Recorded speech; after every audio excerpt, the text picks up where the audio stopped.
जो आज करने वाले चैप्टर 4 का part 3 basics of garment making का जो पार्ट 3 है आपका, नेक लाइन एंड स्लीव। भाई पहले पार्ट में आप लाइनिंग के बारे में पढ़ते हो, फेसिंग के बारे में पढ़ते हो, पार्ट 2 में आप पढ़ते हो कि प्लैकेट्स के बारे में, जिसके ऊपर क्वेश्चन जरूर आता है बोर्ड में। और part 3 neck line and sleeve के ऊपर आज बात करने वाले हैं। भाई ये टॉपिक मैं इसलिए एज अ डिज़ाइनर आपको समझा रही हूँ क्योंकि मुझे बहुत बच्चों ने, जब भी मैं स्कूल में जाती थी बच्चों को बताने के लिए कि आप डिज़ाइनिंग में ये कर सकते हो, ये कर सकते हो, डिज़ाइन की ये सारी दिक्कतें आती हैं, ये सारी करियर ऑप्शंस होते हैं, बच्चे हमेशा कहते थे मैम प्लीज़ फैशन स्टडीज़ का टॉपिक की वीडियो बना दो। आप बना दिया है तो प्लीज सब्सक्राइब कर दो चैनल, क्योंकि अब हम पार्ट 3 अपना करने वाले हैं, जहां पे पार्ट 3 करने के बाद आपका पूरा कोर्स हो जाएगा फिनिश। ठीक है, नेकलाइन क्या होती है? नेकलाइन फेसिंग की concepts. Facing are pieces of fabric use to finish raw edges. Facing कहाँ पे होती है? बेसिकली मैं आपको बोलूँ, कोई भी गला होता है तो अगर आप उसकी सिलाई करोगे तो यहाँ पे क्या होगा, क्यों सिलाई करेंगे हम फेसिंग, मतलब बेसिकली जो गला होगा उस पर क्यों सिलाई करेंगे? जिससे कि उसके ऊपर फ्रिंजेस ना निकले, झूतरे ना निकले।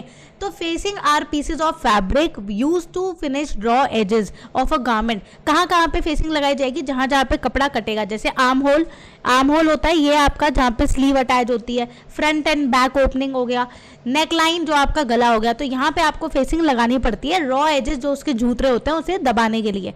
Factories categories of facing. Categories क्या क्या है फेसिंग की? एक होती है आपकी शेप्ड फेसिंग, दूसरी होती है एक्सटेंडेड फेसिंग, फिर होती है बायस फेसिंग। ठीक है, 3 टाइप की आपकी फेसिंग होती है, शेप, एक्सटेंडेड एंड बायस। ठीक है, देखो यहाँ पे इसने फेसिंग लगाई हुई है गले के ऊपर, आपको ढंग से दिख रहा होगा, ये होती है आपकी नेकलाइन फिनिश। ठीक है, अब मैं आपको ये जो 3 टाइप की फेसिंग है इनके बारे में पढ़ते हैं। शेप्ड फेसिंग क्या होता है? Cut out using a pattern. जहाँ पे आप किसी शेप को लेते हो उससे आप अपनी फेसिंग को कट कर देते हो, वो क्या हो गया? Shaped facing. बायस फेसिंग क्या होती है? जहाँ पे a strip of fabric cut on the बायस, मतलब डायगनली, आप डायगनली बायस के ऊपर कटिंग कर रहे हो। आपको पता है ना बायस क्या होता है? डायगनल फैब्रिक का लेंथ वाइज, क्रॉस वाइज, और जब हम फोल्ड करते हैं तो जो बायस होता है वो क्या होता है? आपका डायगनल कट होता है। ठीक है, application, a facing is attached to the garment edge, it is then turned to the inside of the garment। तो जो फेसिंग होती है वो गारमेंट के किनारों पे लगी होती है, दिख रहा है ना आपको, गले के किनारे पे लगाई जाएगी, और जिसको बाद में अंदर की तरफ मोड़ देते हैं जिससे कि जो भी कपड़े के झूतरे हैं वो दिखाई ना दे। पतली सी पाइपिंग टाइप समझ सकते हो आप, उसको हम फेसिंग कहते हैं। ठीक है, it should not show on the outside of the finished garment. ये अंदर की तरफ लगती है, बाहर की तरफ नहीं लगती है। ठीक है, जैसे ये आपका गला है, ये इसने गला बनाया होगा, अब ये गला जब जोड़ेंगे तो इसके ऊपर बाहर से, मतलब अंदर की तरफ एक फेसिंग लगा देंगे जिससे कि उसके रॉ एजेस दिखाई ना दे। समझ आ गया बच्चों? Reducing bulk, to reduce bulk both shaped and bias facing can be cut from a fabric lighter in weight. तो जो बायस होती है बेसिकली क्या होती है, वो हल्के कपड़े की लगी होती है, तो गले के ऊपर बहुत ज़्यादा हैवी लगेगा। अगर आपका फैब्रिक ऑलरेडी बहुत हैवी है और आपकी जो नेकलाइन की आप बायस लगा रहे हो वो भी बहुत भारी हो जाएगी, तो पूरा गला आपका हैवी हो जाएगा। तो वो कौन से कपड़े से बनी जाती है? हल्के कपड़े से बनी जाती है। 1 मार्कर क्वेश्चन में आता है। एक्सटेंडेड फेसिंग क्या होती है? Extended facings are cut as one with the garment fabric, मतलब गारमेंट के ही कपड़े को एक्स्ट्रा लेके उसमें फेसिंग कर देते हो आप। ठीक है, तो ये क्या होगा? एक्सटेंडेड फेसिंग, जब आप गारमेंट का ही कपड़ा ले रहे हो। ठीक है, नेक्स्ट हम बता देते हैं, note garment and facing fabrics are usually the same but may differ according to the design. कभी कभार डिजाइन एलिमेंट देने के लिए आप फेसिंग को दूसरे फैब्रिक से भी कर सकते हो, बट ज्यादातर गारमेंट और फेसिंग सेम कपड़े के ही होते हैं। नेकलाइन फेसिंग एक्सप्लेन कर चुके हैं, ये फोटोग्राफ देख लो, बुक की नहीं है, ये हमारी फोटोग्राफ है, आपको ढंग से समझ में आएगी। बायस बाइंडिंग के बारे में बताया है, बायस की फेसिंग के बारे में बताया कि ऐसे इसके ऊपर लगाई जाती है और ऐसा प्रॉपर शेप्ड आ जाता है। ठीक है, शेप्ड फेसिंग के बारे में बताया। Next, bias stripe definition and use, कि जो आप बायस की स्ट्रिप, अब ये देखो ये क्या है? बायस बाइंडिंग है, इसके गले के ऊपर क्या करा है? ये ऑरेंज कलर की बाइंडिंग लगा दी है। क्यों? जिससे जो कपड़े के फ्रिंजेस होते, झूतरे होते, वो अब दिखाई नहीं देंगे, इसलिए क्या करा है? बायस की बाइंडिंग लगा दी है। गले के ऊपर बायस की पाइपिंग लगा देते हैं इस तरीके से। बायस की पाइपिंग देखो ये पिलो के किनारे करी गई है जिससे कि क्या है? फ्रिंजेस ना दिखाई दे। तो अब बायस स्ट्रिप इज अ अगर मैं बायस की स्ट्रिप की बात करूं, स्ट्रिप मतलब पट्टी, पाइपिंग लगा देते हैं ऑफ अ मैचिंग और अ कॉन्ट्रास्टिंग फैब्रिक, जो कि काफी ज्यादा मैचिंग या फिर कॉन्ट्रास्टिंग फैब्रिक की होती है। In construction it is use to conceal, finish and strengthen the seam. Basically ये इसलिए लगाई जाती है बायस की बाइंडिंग, जिससे कि वो कंसील हो जाए, फ्रिंजेस ना निकले। दूसरी बात, एजेस सारे फिनिश हो जाएंगे और आपकी जो सिलाई होगी वो बहुत ज्यादा मजबूत हो जाएगी। सब्सिट्यूट फॉर फेसिंग, फेसिंग की जगह पे आप पट्टी भी लगा सकते हो, ठीक है। अगर मैं पीछे देखूं तो ऐसे करके इसने फेसिंग लगाई है ना, तो फेसिंग की जगह पे आप बाइंडिंग भी लगा सकते हो, ठीक है। समझ आ गया आपको बच्चों। अब हम यहाँ पे बात करते हैं बायस स्ट्राइप, जो स्ट्रिप होती है वो बेसिकली डेकोरेटिव हो सकती है, पाइपिंग हो सकती है, ट्यूबिंग हो सकती है। ट्रू बायस क्या होती है? Design defined as the diagonal line, जो कि एक असली जो बायस होती है, ट्रू बायस का मतलब ये है, प्रॉपर बायस जो होती है आपकी वो 45 डिग्रीज पे होती है, intersecting line and cross grain, मतलब वो आपकी 45 डिग्रीज पे डायगोनल होती है। की property, the bias of the fabric offers the maximum stretch. जो बायस होता है फैब्रिक का वो क्या होता है? मैक्सिमम स्ट्रेच देता है, इसीलिए वहां से आपकी क्या निकलती है? बायस की बाइंडिंग निकलती है। Next, preparation commercial. I think इतना समझ में आ गया होगा कि गले के ऊपर हम हमारे जो होते हैं फ्रिंजेस दिखाई देते हैं, आर्म होल पे दिखाई देते हैं, तो उसके फ्रिंजेस को बंद करने के लिए, रॉ एजेस को बंद करने के लिए आप क्या लगाते हो? बायस की पट्टी लगा सकते हो, बायस स्ट्रिप लगा सकते हो, फेसिंग लगा सकते हो, लिखा हुआ है क्या क्या लगा सकते हैं, शेप्ड फेसिंग, एक्सटेंडेड फेसिंग, बायस स्ट्रिप, बायस फेसिंग, ठीक है। Next, preparation and commercial availability. Bias strip में भी सेल्फ प्रिपेयर्ड, ये हो सकता है कि जो बायस की जो आप पट्टी ऊपर लगाओगे गले के ऊपर, जैसे कि मैंने फोटो में पीछे दिखाया, ये पट्टी ऑरेंज कलर की लगाई है ना, या तो वो खुद उस कपड़े की हो सकती है या बाहर से आप किसी कपड़े को खरीद के कर सकते हो। Commercially prepared, pre cut and folded, वो पहले से बाजार में बनी बनाई भी आती है, प्री कट और फोल्डेड करी होती है, उसे हम बायस टेप या बायस फोल्ड बोलते हैं, ठीक है। बायस स्ट्राइप आप घर पे भी बना सकते हो या फिर आप बाजार से बायस की फोल्ड या टेप ले सकते हो। फैक्टर डिटरमाइनिंग बायस प्लेसमेंट, कि आपको वो बायस की पट्टी कहाँ लगानी है, ये कैसे पता चलेगा? पहली बात कि आपका गारमेंट का डिजाइन कैसा है, स्टाइल कैसा है। दूसरी बात, यूज ऑफ गारमेंट, कहाँ पे आप उसको यूज कर रहे हो। चॉइस ऑफ फैब्रिक, कौन से आप कपड़े की बायस लगाओगे। तो बहुत सारी चीजों पे ये फर्क पड़ता है कि आप बायस की प्लेसमेंट कहाँ पे करोगे, ठीक है। मेथड ऑफ कंस्ट्रक्शन क्या है उसका। Next, preparation of bias strip, ये कभी कभार पेपर में आ भी सकती है। What is bias strip? Tell me the preparation, explain the preparation of bias strip. Bias strip basically आपको पता ही है, बाइंडिंग होती है जो गले पे लगती है, जो कि कलरफुल भी हो सकती है, हो सकता है वो सेम फैब्रिक की भी आप बना सकते हो। अवेलेबल होती है मार्केट में बायस फोल्ड के नाम से या फिर टेप के नाम से। बनाते कैसे हैं? Find the true bias. True bias मतलब प्रॉपर बायस कैसे निकालोगे? देखो 45 डिग्री के एंगल पे यहाँ से आप बायस अपनी निकाल लो, पट्टी को कट कर लो। क्यों यहाँ पे 45 डिग्री लेते हैं? क्योंकि बहुत ज्यादा फ्लेक्सिबल होता है, तो यहाँ की पट्टी प्रॉपर फ्लेक्सिबल निकल जाएगी। Do this by folding the fabric with the lengthwise grain parallel to the crosswise. तो पहले आप इसको लेंथ वाइज फोल्ड कर लो, क्रॉस वाइज फोल्ड कर लो, बीच की जो आपका डायगोनल आ जाएगा 45 डिग्री पे आपको ट्रू बायस मिल जाएगा। तो आपके एग्जाम में आ सकता है how to find true bias, तो आप बता सकते हो length wise cross wise fold करके true bias is at 45 degree angle. Cutting the strip, अब आप क्या करोगे? ये देखो मार्क कर लिया है कि हमने 45 डिग्री पे 3 लाइनें बना ली है। Draw the desired with and quantity, 3 लाइनें बनाने के बाद इसको आप कट कर दोगे, ठीक है। अब आपको नेक्स्ट क्या काम करना है? Joining strip. अब आप इनको ज्वाइन करोगे आपस में, जैसे एक पट्टी आपने ऐसे ज्वाइन करी, एक पट्टी आपने इस तरीके से ज्वाइन कर दी, राइट साइड टुगेदर, तो दोनों को strip A and strip B को आपने कनेक्ट कर दिया, ठीक है। After locating the true bias, draw the width and the desired number of strip, आपको जितने स्ट्रिप्स चाहिए उनको आप ड्रॉ कर लो। Joining strip, if the bias strip are not long enough, अगर आपकी बायस की जो स्ट्रिप है वो ज्यादा लंबी नहीं है, for a continuous swing step they must be join, तो प्रॉपरली ये ज्वाइन होने चाहिए। Place the cutout bias strip at 45 degrees, मतलब राइट एंगल पे इनको ऐसे करके रख दो। 1/4 इंच का सीम अलाउंस छोड़ दो बायस का, ठीक है, मतलब पट्टियों को एक दूसरे के ऊपर 45 डिग्री के ऊपर रख दो। प्रेस ऑल द सीम्स, और सारी सिलाइयों को एक दूसरे के ऊपर सिलाई कर दो और उसके बाद प्रेस कर दो।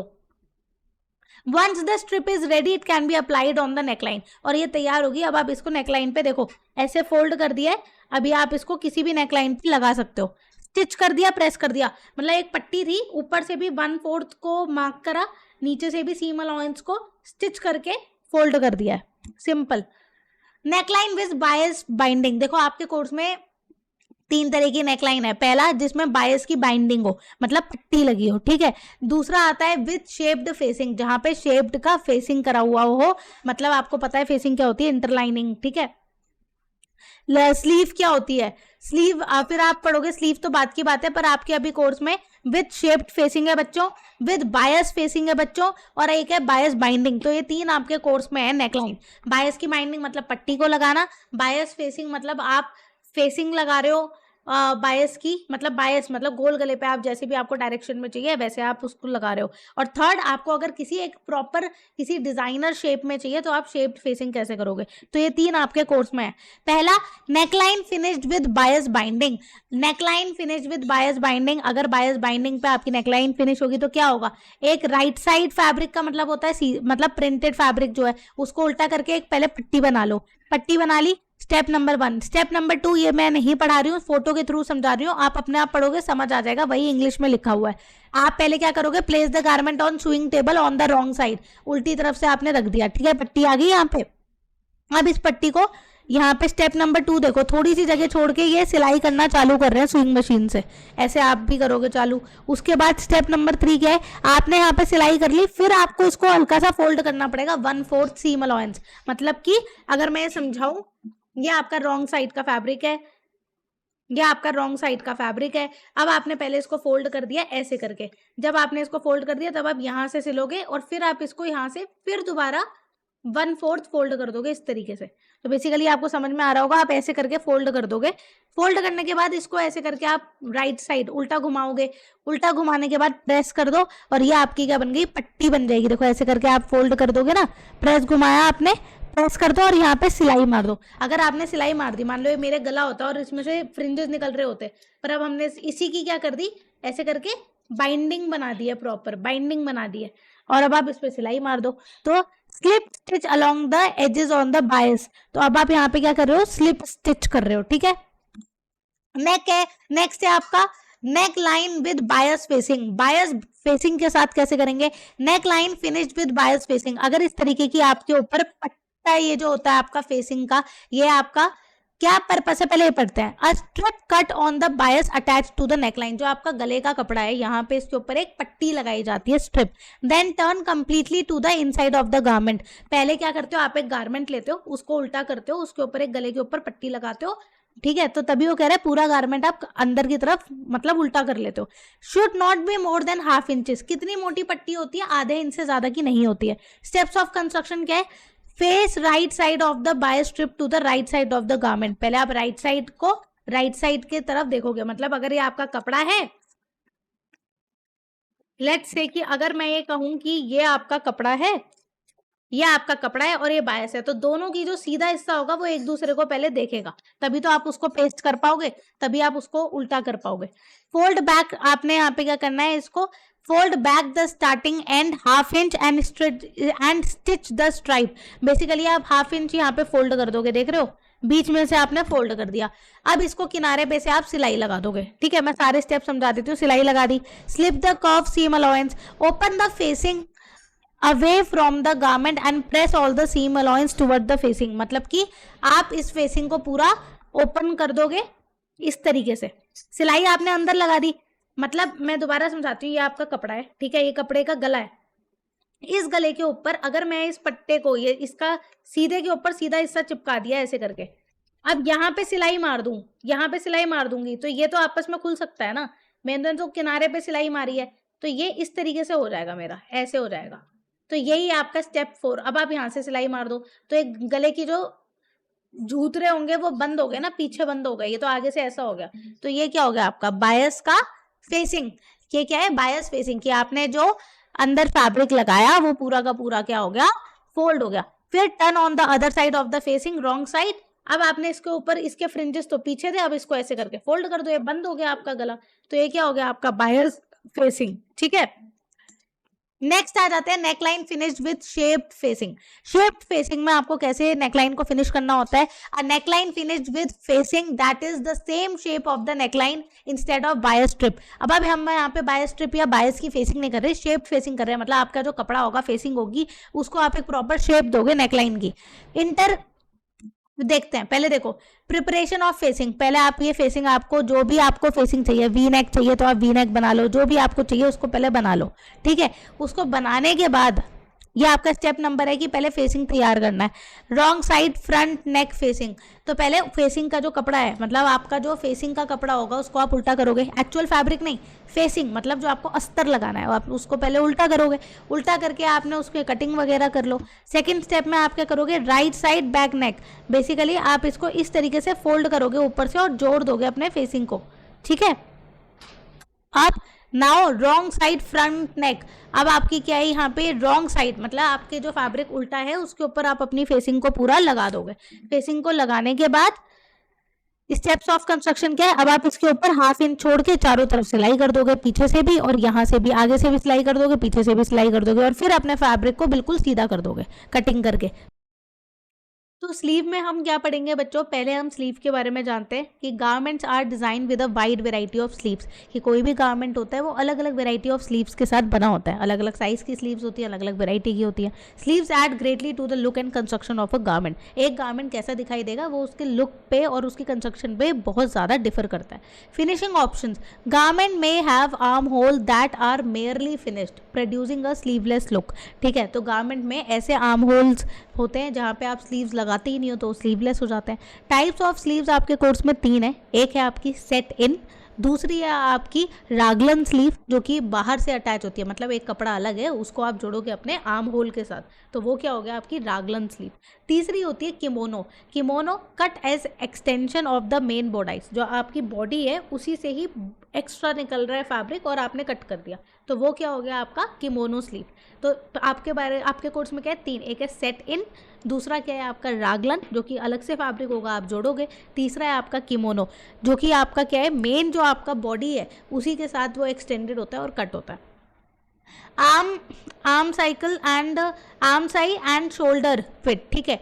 तो बेसिकली क्या है, हम आपको ये बताते हैं कि यहाँ पे आपकी क्या होती है, ये आपके इधर की तरफ आर्म होल पे बहुत ज़्यादा रॉ एजेस निकल रहे होते हैं, उसके लिए आप अपनी स्लीव को जोड़ते हो, ठीक है। शोल्डर फिट बहुत ही ज़्यादा ज़रूरी है, ठीक है, कि एक प्रॉपर शोल्डर पे फिट होना चाहिए। आपकी बाजू अगर थोड़ी सी भी टाइट हुई या लूज हुई तो आपको वो कंफर्टेबल नहीं फील होगा, राइट। तो arm Sai that is arm hole, ठीक है।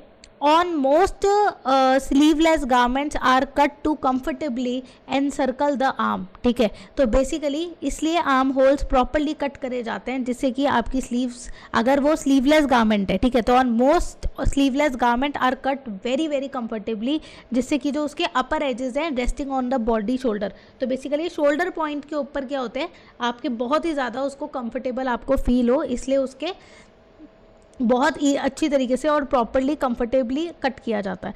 गारमेंट में भी design with wider than usual shoulder with, तो गारमेंट ऐसे भी हो सकते हैं जो कि वाइडर हो और than the usual shoulder width, जितने उसके शोल्डर की विद है उससे भी बड़े रखे जाते हैं, जिसको हम ओवर साइज गारमेंट कहते हैं। For a small cap sleeve effect और अ नैरो शोल्डर विद, ठीक है। नेक्स्ट कह रहे हैं सेट इन स्लीव, जो आपके कोर्स में भी है कि क्या होता है set in sleeve. Set in sleeves are the most widely use type, सबसे ज़्यादा यूज़ करी जाती हैं। They are set into a arm hole edge और कैप, वो आर्म होल के कैप या एज के ऊपर लगाई जाती हैं। They can be slightly rounded और फुली गैदर्ड, लॉन्ग और शॉर्ट, बोथ टेपर्ड, फेदर्ड और gathered to the arm scye. यहाँ पे जो आर्म साई की बात कर रहे हैं वो आर्म होल की बात कर रहे हैं, ठीक है। तो ये आपका देखो शोल्डर पॉइंट है, ठीक है, वो ये आपको कह रहे हैं कि जो आपकी सेट इन स्लीव्स होती हैं वो लॉन्ग भी हो सकती हैं, टेपर्ड भी हो सकती हैं, गैदर्ड भी हो सकती हैं, ठीक है, वो कैसी भी हो सकती है। तो सेट इन, आपसे पूछा जाए कौन सी ऐसी स्लीव है जो सबसे ज़्यादा यूज़ करी जाती है, वो कौन सी होती है, सेट इन होती है, जिसको हम प्रॉपरली सेट करते हैं अपने आर्म होल के ऊपर। वो लॉन्ग हो सकती है, शॉर्ट हो सकती है, बॉटम पे टेपर्ड हो सकती है, गैदर्ड हो सकती है, कैसी भी हो सकती है। आइडियल फिट क्या होता है, sleeve should fall in a smooth curve on the shoulder edge, आपके शोल्डर के ऊपर आपकी बाजू बहुत ही स्मूथ कर्व और बहुत ज़्यादा कंफर्टेबल होनी चाहिए, विदाउट डिपलिंग और प्लकरिंग। ऐसा नहीं है हमने यहाँ से जोड़ा और उसमें प्लकर बन रहे हैं, जोड़ते पे बहुत ज़्यादा खिंचाव हो रहा है या प्लकर हो रहा है, वो नहीं होना चाहिए। The sleeve cap coverage curvature must be carefully ease to the arm side, ठीक है। जो आपकी स्लीव की कैप है, मतलब जो ऊपर वाला पार्ट है आपका स्लीव का, ये वाला पार्ट है, ये आपका प्रॉपर्ली क्या होना चाहिए, स्मूथली सी ईज होना चाहिए, लूज होना चाहिए, सो दैट वो आपको कंफर्टेबल स्मूथ फिट दे, ठीक है। तो सेट इन स्लीव के बारे में इतना पता चल गया, ठीक है। कर्वेचर के बारे में ध्यान से देखना कि जो उसका आपके पास आ सकता है पॉइंट रीजन एंड एसोसिएशन में भी, कि जो स्लीव कैप का कर्वेचर है मस्ट बी केयरफुली ईज्ड, वो कितना लूज होना चाहिए, नहीं होना चाहिए, होना चाहिए जिससे कि आपकी बॉडी का क्या हो, एक स्मूथ फिट आए। Principle of successful garment construction, to achieve success with any garment observe the following principle, check garment sleeve fit, alter the pattern accordingly. एक अच्छा गारमेंट, एक कंफर्टेबल गारमेंट वही होता है जहाँ पे उसकी बाजू बिल्कुल भी टाइट ना हो, प्रॉपर्ली फिटिंग हो, और उसका पैटर्न अगर वो टाइट वाइट है नहीं है तो उसको ऑल्टर करवाओ। Carefully accurately transfer all sleeve and arm hole marking to the final fabric. अगर आप पैटर्न बना रहे हो तो आप इसको चेक करोगे कि ये प्रॉपर्ली जितनी भी आपकी लाइंस वगैरह हैं, जो भी आपने आर्म होल के लिए लाइंस वगैरह डाली है, वो प्रॉपर्ली फैब्रिक के ऊपर ट्रांसफर हो। Use proper growing technique during construction, whenever possible finish the lower edge of the sleeve before attaching it. तो रॉ एजेस को पहले हटाओ और उसके बाद अपनी स्लीव को अटैच कर दो। Steps of construction set in sleeve के आपके कोर्स में कितनी है बेटा, सेट इन ही है आपके कोर्स में, तो टेंशन मत लो, ठीक है। सेट इन ही है बस कोर्स में। Prepare the sleeve cap for easing, ये हो भी सकता है पेपर में आए, पर ज़्यादातर इस चैप्टर में से प्लैकेट वाला ही आता है, ठीक है। नेक लाइन भी ज़्यादा नहीं आता है, इसलिए नेक लाइन मैंने आपको शॉर्ट में बता दिया है कि एक आपकी क्या है, शेप्ड फेसिंग के साथ है, एक फेसिंग के साथ है नेक लाइन, और एक आपकी बायस स्ट्रिप के साथ है। तो हो सकता है बायस स्ट्रिप वाली वो और में दे दे प्लैकेट के साथ, या फिर आपके साथ ये भी हो सकता है कि फेसिंग वाली नेक लाइन दे दे और के साथ। Prepare the sleeve cap for easing, तो बेसिकली क्या आप स्लीव की कैप पहले बनाओ for easing. Place 2 row of stitching on the cap, तो कैप क्या है, बेसिकली स्लीव कैप वो वाला एरिया जो आप अपने आर्म होल के साथ जोड़ोगे, तो पहले उसको प्रॉपर्ली बना लो। 1/8 की जगह छोड़ के सिलाई मार दो, ठीक है। जिससे कि बेसिकली आप कोई भी कपड़ा आपस में जोड़ते हो तो पहले सीम अलाउंस तो छोड़ोगे ना, ये थोड़ी कि बिल्कुल किनारे से चिपकाते हो, थोड़ा पीछे से चिपकाते हो। तो यहाँ पे जब आप इसको जोड़ोगे अपने आर्म होल के साथ, यहाँ पे इस गुलाई के साथ इसको जोड़ोगे, तो थोड़ा सा 1/8 की आपको स्पेस छोड़नी पड़ेगी। The distance between the 2 rows will be 1/4, तो 2 के बीच में जो डिस्टेंस होगा वो क्या होगा, 1/4 इंच होगा। The stitch size should be more than the usual one. Leave long threads at the starting and the end of the seam. तो यहाँ पे जो सिलाई की है, दो आपको लॉन्ग थ्रेड्स को छोड़ना है। Leave long threads for gathering, ठीक है। Stitch the sleeve side seam, अब क्या होगा कि आपको साइड सीम को आपस में सिलना है। Face the right of the fabric, ठीक है। Insert and adjust, pull the threads, आप थ्रेड्स को पुल करोगे सबसे पहले, and insert the sleeve inside the arm hole, थोड़ा सा आपने थ्रेड्स को खींचा, उस फैब्रिक को फिर आर्म होल के अंदर, ये जो आपका ये वाला हिस्सा है उसके साथ अटैच कर दिया। Adjust the size of the sleeve cap, sleeve cap के साइज़ को प्रॉपरली आप अपने एडजस्ट कर लो, पुल करके कि कितना आपको छोड़ना है कितना नहीं छोड़ना है, प्रॉपरली फिटिंग आनी चाहिए, तो उसको एडजस्ट कर लो। Put pins in position to secure the adjusted sleeve, अब आपको फाइनल आ गया कि मेरे को इतना ही साइज़ चाहिए, तो आप पिन की मदद से अपने फैब्रिक को, जैसे इसने रोका है देखो ऐसे करके फैब्रिक को रोक दिया, तो पिन की मदद से आप वहाँ पे यहाँ पे लगा सकते हो। देखो गारमेंट के ऊपर पिन से रोक दिया, कितनी बाजू चाहिए। देखो स्टेप नंबर 1 का भी बना हुआ है कि आप ऐसे फैब्रिक को पहले लोगे, दोनों साइड से आप अपने एजेस को छोड़ दोगे, आपकी बुक की फोटोग्राफ है ये, रॉन्ग साइड से। उसके बाद आप क्या करोगे, अपने ये पिन से आपको जितना आर्म होल चाहिए, जितना ये गोल वाला हिस्सा है, उसके ऊपर क्या करा है, इस फैब्रिक को यहाँ पे पिन की मदद से जोड़ दिया। जो आपने 1/8 ऊपर से सिलाई छोड़ी थी बच्चों, है ना, तो उसको क्या करा है, यहाँ पे पिन की मदद से जोड़ दिया। जब पिन की मदद से जोड़ दिया और फिर सिलाई लगा दी, तो ये क्या होगा, स्लीव अटैचमेंट का है बेसिकली, कि आप स्लीव को कैसे जोड़ोगे। कपड़ा लोगे, यहाँ पे आपकी 1/8 की जगह छोड़ के सिलाई लगा देना, सिलाई लगा के जो आपका आर्म होल है उसके साथ अटैच कर देना। अगर ये PDF चाहिए तो प्लीज़ मुझे कमेंट करके लिखना कि ma'am please share the PDF, या फिर PDF लिख देना, मैं आपको शेयर कर दूँगी। ऑल्सो डू सब्सक्राइब, मैं बार बार बोल रही हूँ क्योंकि आने वाले टाइम में अभी हम पेपर्स भी मैं ऑलरेडी सॉल्व कर चुकी हूँ, डिस्क्रिप्शन में डाल दिए हैं आपके लास्ट ईयर के और इस साल का सैम्पल पेपर फैशन स्टडीज़ का। तो अभी हम लोग क्या करने वाले हैं, रिवीजन करने वाले हैं, और फैशन के ऊपर करियर क्या क्या एक्चुअली बीइंग अ डिज़ाइनर आपको नॉलेज होनी चाहिए, कैसे आप ग्रो कर पाओगे एज अ डिज़ाइनर इंडस्ट्री में, तो वो भी मैं आपको बताने वाली हूँ। कफ के बारे में अब हम बात करने वाले हैं। देखो स्लीव तक कर लिया, अब कफ पे आते हैं। Cuff consist of a cuff and a facing section, तो बेसिकली कफ ये वाला हिस्सा होता है, जैसे ये अटैच है मेरी जैकेट में, है ना, ये दिख रहा है ये, तो ये जो वाला हिस्सा होता है आपका कफ का, ठीक है। अब सॉरी, ये आपका कफ का होता है, क्या हो रहा है ये, तो before starting the cuff application apply the type of placket require for the particular sleeve. तो आपको पता होगा कि हमने प्लैकेट पढ़ा था कि आपका कॉन्टिन्यूस प्लैकेट बनता है, यहाँ पे याद आया, कॉन्टिन्यूस प्लैकेट बनता है एक प्रॉपर सा। तो जो आपका कॉन्टिन्यूस प्लैकेट होता है जो आपने स्लीव के ऊपर पढ़ा है, उसको आप पहले आप पढ़ोगे कि और समझोगे कि आपको कौन सा अप्लाई करना है। Complete the arm hole sleeve seam, और अपने आर्म होल की स्लीव को कंप्लीट कर दोगे, ठीक है।